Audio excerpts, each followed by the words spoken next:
आज तो वचन पूर्ति का दिन था। नारी शक्ति वंदन अधिनियम को लागू करवाने का दिन था, एक ऐतिहासिक दिन होना था। लेकिन ऐसा लगता है कि कांग्रेस पार्टी और विपक्ष के सभी दल यानी पूरा का पूरा इंडी अलायंस केवल और केवल उन पर राजनीतिक स्वार्थ ही हावी हुआ और उन्होंने महिलाओं के साथ आज धोखाधड़ी करी है। उन्होंने इस देश की मातृशक्ति के साथ विश्वासघात करा है।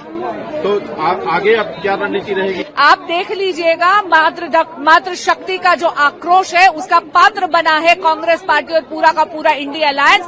आगामी चुनावों में इन्हें मुंह की खानी पड़ेगी और हम जन जन तक इनकी धोखाधड़ी और विश्वासघात की गाथा एक एक मातृशक्ति के द्वार लेकर जाएंगे। आज महिला आरक्षण बिल को 2029 में लागू करने के लिए संशोधन बिल रखा गया। इस बिल को पास करने के लिए कॉन्स्टिट्यूशनल अमेंडमेंट था, तो 2/3 मेजोरिटी की आवश्यकता थी। 2023 में नारी शक्ति वंदन अधिनियम पास किया गया, जिससे महिलाओं को 33% दिया गया, लेकिन उसके अंदर शर्त थी कि पहले सेंसेक्स और फिर डिलिमिटेशन होगा। अब जब सरकार 2024 में आई तो विपक्ष ने जाति जनगणना की मांग उठाई। सरकार ने इस बात को माना और जनगणना में जाति को शामिल किया। अब इतने बड़े देश में जाति के साथ जनगणना और फिर डिलिमिटेशन में समय लग सकता था, लेकिन सरकार की इच्छा थी और प्रधानमंत्री जी का कमिटमेंट था कि 2029 में महिलाओं को 33% आरक्षण मिले, तो उन्होंने आज इस संशोधन बिल को पेश किया। लेकिन कांग्रेस ने हमेशा की तरह अपने सहयोगियों के साथ अनेक इस तरह की मांगे रखी, जिसको केंद्र सरकार ने मान लिया, लेकिन उसके बाद भी उन्होंने इस बिल के खिलाफ वोटिंग करी और 2/3 की मेजोरिटी न होने के कारण ये बिल, जिसमें कि महिलाओं को आरक्षण लागू होना था, वो गिर गया और देश की बहनों के साथ ये बहुत बड़ा आज धोखा हुआ है। See, it shows how Congress or India Alliance, how they are, and they are totally against women reservation and delimitation, which is useful for the country and which is useful for the women of the country.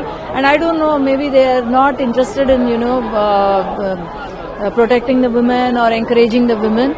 And you have seen Rahul Gandhi ji's also, you have seen his speech there.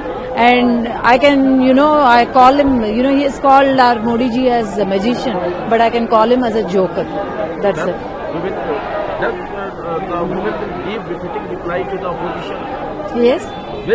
Yes, definitely they will be giving, and already the reply will be, I think Amit Shah ji has given directly or indirectly, he has given the reply to them, and definitely even Telugu Desam party will also be giving reply to them. बहुत ही, मुझे नहीं लगता इससे दर्दनाक और शर्मिंदगी भरा कुछ ऐसा कभी इससे पहले अंदर हुआ है संसद भवन में। सारी बेटियों का, महिलाओं का मनोबल जो है गिराकर रख दिया है, तोड़कर रख दिया है।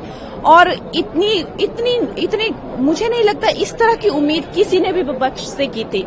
और मुझे लगता है, मुझे तो एक पर्सनल लॉस ये महसूस होता है और I feel so terribly bad कि आज हमें ये इतना शर्मनाक दिन देखने को मिल रहा है।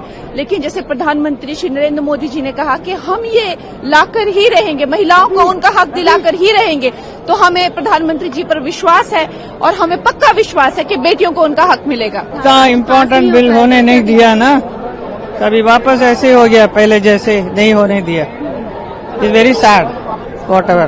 पार्लियामेंट का अंदर हुआ है, पार्लियामेंट का अंदर आज क्या क्या बयान दिया है, महिला विरोधी बयान दिया है, ये बिल का विरोधी बयान दिया है। पूरा देश का महिला सुन रहे थे, देश का महिला का आकांक्षा था, आशा था ये बिल पास होगा। हम पार्टी के लिए कार्यकर्ता काम किया है, वो कांग्रेस हो, जेडीएस हो, बीजेपी हो, डीएमके हो, कोई भी हो, उधर का महिला इंतजार कर रहे थे हमको भी मौका मिलेगा, मगर उसको हराने का काम आज इंडिया अलायंस ने किया, राहुल गांधी के नेतृत्व में किया। राहुल गांधी के लिए, कांग्रेस के लिए केवल एक परिवार का महिला अंदर आना चाहिए। इंदिरा गांधी, सोनिया गांधी, प्रियंका गांधी, वो सब आ सकते हैं, मगर उसका कार्यकर्ता लोग इधर नहीं आना। ये कांग्रेस है, ये इंडिया अलायंस है, उसको ऊपर जरूर हम कार्रवाई करेंगे। हम पूरा देश में इसका खिलाफ लड़ेंगे।